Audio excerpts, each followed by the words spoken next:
এই পিঠাগুলো যখন ছবি দিয়েছিলাম অনেকেই রেসিপি চেয়েছিলেন কমেন্ট বক্সে। চলুন এটা আমি রুটি করার জন্য আমরা যেভাবে ডো করি সেভাবে ডোটা করেছি সিদ্ধ করে ভালোভাবে একটু সিদ্ধ করতে হয় এটাই জাস্ট এবং নারকেল, গুড় আপনারা যে যেভাবে পছন্দ সেভাবে করে নিতে পারেন।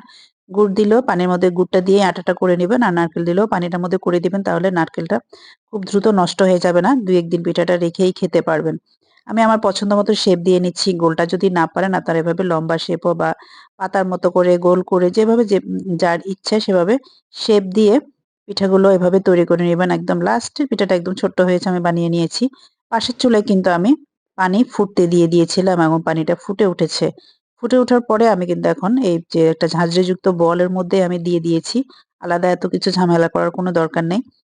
এই যে দিয়ে দিয়েছি, ঢাকনা দিয়েছি। এখন এটা ঠিক আমি ৪০ মিনিটের মধ্যে এটাকে সিদ্ধ করেছি। সিদ্ধ করার পরেই কিন্তু আমার পিঠাটা হয়ে গিয়েছে। এভাবে কিন্তু এখন একটু নরম থাকবে এই মুহূর্তে এবং একটু আঠালো ভাব থাকবে।